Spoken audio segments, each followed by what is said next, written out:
Hello, welcome to this channel, and today we will study about part 4 of French Revolution. इसमें basically हम बात करेंगे औरतों के बारे में, स्लेवरी के बारे में और हाँ नेपोलियन बोनापार्टे के बारे में भी बात करेंगे। तो औरतें और फ्रेंच रेवोल्यूशन कैसे रिलेटेड है। जब से मैंने वीडियो शुरू किया है मैं आपको हर बार बताती आई हूँ कि औरतों को कभी भी वोट देने का अधिकार नहीं था। फ्रांस में बहुत टाइम लगा औरतों को अपना वोटिंग अधिकार लेने के लिए। नेशनल असेंबली में भी नहीं मिला, कन्वेंशन में भी नहीं मिला, और जो नई असेंबलीज आई थी उसके बाद जैकोबिन गवर्नमेंट के बाद उसके बाद भी उनको वोटिंग का अधिकार नहीं मिला। तो अब कैसे औरतों ने रिवोल्ट किया? औरतों को भी, because at the end of the day women are also part of the society, they also have rights and like they also have right to revolt. तो वुमेन हमेशा एक्टिव पार्टिसिपेंट रही। आदमी उन्होंने शुरू से अब तक नहीं सुना था, तो इसलिए उन्होंने खुद को सुनना शुरू कर दिया। और वो कैसे हुआ? उन्होंने भी क्लब्स बनाए, ऑल वुमेन क्लब्स। जो सबसे फेमस क्लब्स रहे उनमें से दो थे, द सोसाइटी ऑफ रिवॉल्यूशनरी और रिपब्लिकन वुमेन। अब इन क्लब्स की भी अपनी डिमांड थी कि इनके भी एक इक्वल पॉलिटिकल राइट होना चाहिए। और वो जो 1791 का कॉन्स्टिट्यूशन था शुरू से उससे ही डिसअपॉइंटेड थी, क्योंकि उन्होंने उनको पैसिव सिटीजन पे बना दिया था। वो चाहती थी कि उनको भी असेंबली में इलेक्ट किया जाए, उनको भी पॉलिटिकल ऑफिस में बैठने दिया जाए। जब भी औरतों के राइट्स की बात आई तभी हर गवर्नमेंट ने उनको लेट बैक किया। लेकिन जो जैकोबिन्स की गवर्नमेंट थी उसने थोड़ा बहुत वुमेन्स के लिए काम किया। और वो क्या क्या काम थे? उन्होंने औरतों के लिए, जो वुमेन्स के लिए कंपल्सरी कर दिया स्कूलिंग। उन्होंने कहा कि force marriage is not allowed without women will. और मैरिज अब एक कॉन्ट्रैक्ट होगा अंडर सिविल लॉ। मतलब कि अब ऐसा नहीं है कि आपने किसी से भी मैरिज कर ली, now you have to register yourself if you are married. और डिवोर्स भी एक लीगल एंटिटी बन गई। Now both the party can take divorce. ये बहुत अच्छी अचीवमेंट मानी जाती है जैकोबिन्स गवर्नमेंट की। और वुमेन अब जॉब कर सकती थी, स्मॉल बिजनेसेस कर सकती थी, आर्टिस्ट बन सकती थी, और जो नए नए छोटे छोटे बिजनेसेस में भी पार्ट ले सकती थी। तो बेसिकली जैकोबिन्स गवर्नमेंट ने थोड़ा सा किया, लेकिन अभी भी उनको राइट टू वोट नहीं मिला। और सारा खेल इस राइट टू वोट के लिए था। तो वुमेन ने इसके लिए प्रोटेस्ट किया। और जब आप प्रोटेस्ट करते हो तो जैकोबिन्स गवर्नमेंट ने क्या किया? उसके क्लब्स को बैन कर दिया, वुमेन को अरेस्ट कर लिया और उनको एग्जीक्यूट कर दिया। लेकिन कैसे औरतों को फिर वोट का अधिकार मिला? उनको वोटिंग का राइट मिला इंटरनेशनल सफरेज मूवमेंट के मदद से, जो कि लेट 19th और अर्ली 20th सेंचुरी में शुरू हुआ था ऑल ओवर द कंट्री। तो वहाँ पर औरतों ने right to vote for women के लिए आंदोलन करना शुरू किया। और finally in 1946 women were allowed to vote in France. So basically हम देखते हैं कि औरतों को शुरू से डिनायल में रखा, लेकिन 1946 में आके औरतें सक्सेसफुल रही अपना राइट टू वोट पाने के लिए। अब जैसे मेन बहुत बड़े बड़े फिगर्स होते हैं, वैसे फेमस वुमेन्स भी थी। उनमें से एक थी ओलंपे डी गॉर्जिस, जो कि बहुत सबसे पहली इम्पॉर्टेंट पॉलिटिकल फिगर थी रिवॉल्यूशनरी फ्रांस में।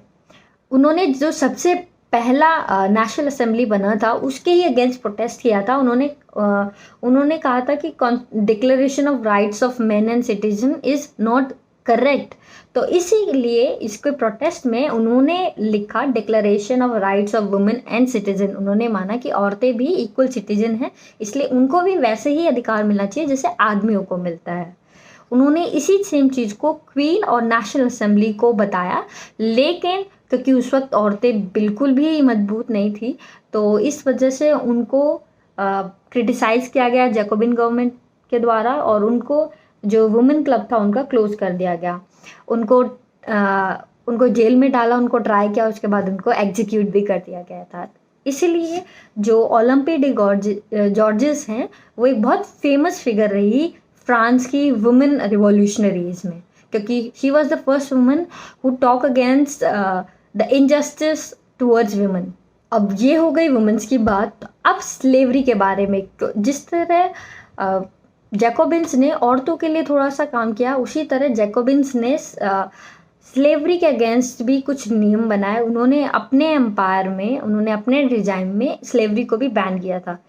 लेकिन जैकोबिन रिजाइम से पहले स्लेवरी एक्चुअली में होती कैसे थी, किस किस कॉलोनी में होती थी और कौन किस तरह कैसे स्लेव्स को लेकर जाते थे और लाते थे, काम कैसे कराते थे, इसके बारे में थोड़ा सा ब्रीफ मैं आपको बताती हूँ। करेबियन में कॉलोनीज थी और जैसे कि सैन डोमिंगो थी, मार्टिनिको थी, और भी थे, आपको एनसीईआरटी की बुक में मिल जाएंगे। इनका काम था, ये जो कॉलोनी थी ये सबसे ज़्यादा टोबैको, इंडिगो और कॉफ़ी सप्लाई करते थे। यहाँ पे जो लोग काम करते थे वो सप्लाई करते थे यूरोपियन गवर्नमेंट को। यूरोपियंस क्यों नहीं करते थे काम? क्योंकि उनको आलस लगता था और वो इतने डिस्टेंट लैंड में, करेबियन में नहीं जाना चाहते थे काम करने के लिए। इसलिए उन्होंने एक ट्रायंगुलर स्लेव ट्रेड बनाया 3 देशों के बीच में, यूरोप, अफ्रीका और अमेरिका। तो बेसिकली क्या होता था, अफ्रीकन स्लेव्स होते थे और बाकी 2 कंट्रीज इनके बीच में ट्रेड करते थे। स्लेव ट्रेड जो शुरू हुआ था वो 17th सेंचुरी में शुरू हुआ था। जैकोबिन गवर्नमेंट से पहले नेशनल असेंबली जो थी वो इसके बारे में लॉन्ग डिबेट करते थे, लेकिन उन्होंने आज तक इस पर कोई भी लॉ नहीं लाया, क्योंकि उनको पता था कि जो अपोजिशन में बैठा हुआ बिजनेसमैन है उसका काम ही स्लेव से चलता है। तो इसलिए इनके ऊपर कभी लॉ नहीं बना और स्लेवरी कभी भी अबॉलिश नहीं हुई। लेकिन फाइनली 1794 में जब कन्वेंशन आया, जब जैकोबिन का रिजाइम आया, उसने स्लेवरी को अबॉलिश किया। लेकिन जैसा मैंने बताया कि राइन बहुत छोटा सा था, तो 10 साल बाद जब नेपोलियन बोनापार्टे आया तो उसने स्लेवरी को री इंट्रोड्यूस किया।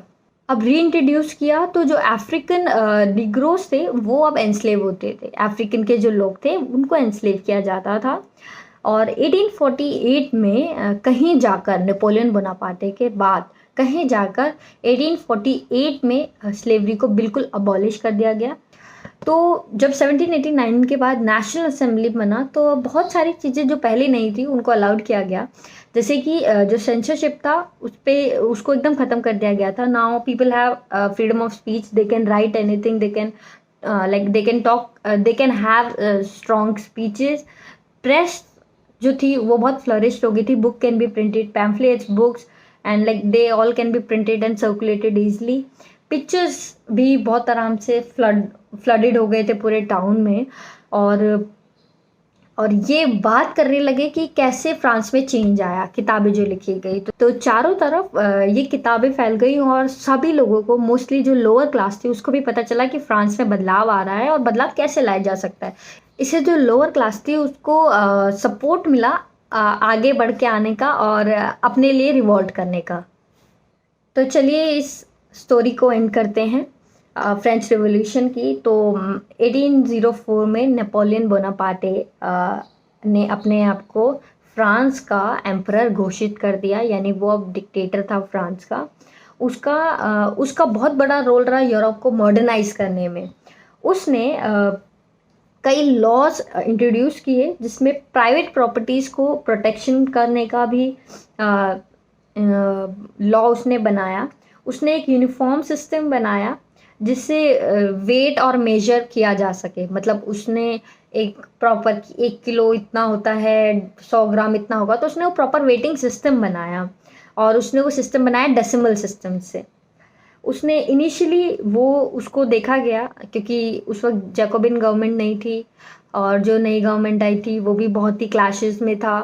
तो उसको देखा गया कि वो एक लिबरेटर है, वो कुछ अच्छा चेंज लाएगा। लेकिन जैसे उसने आर्मी इन्वेड किया तो सबको पता चल गया कि ये एक लिबरेटर नहीं है, बेसिकली एक डिक्टेटर है। लेकिन finally at the end of the day, for a better good, Waterloo की लड़ाई में 1815 में वो हार गया। उसके जो आइडियाज़ थे, liberty and modern laws has larger impact on France even today. जो ये रिवॉल्यूशन हुआ बेसिकली फ्रांस में, उससे और भी देशों के और भी कॉलोनीज़ में बहुत बड़ा असर पड़ा। ऐसा ही असर इंडियन रिफॉर्मर्स पे भी पड़ा, जैसे कि टीपू सुल्तान और राजा राम मोहन रॉय। और आपको इनके बारे में और भी पढ़ने को मिलेगा, आप गूगल कर सकते हो या किताब में देख सकते हो। तो basically it was all about French revolution. अगर आपको अच्छा लगा हो तो please let me know. Thank you very much to coming to my channel, and I'll be coming back with next chapter, the Russian Revolution, as soon as possible. Thank you very much.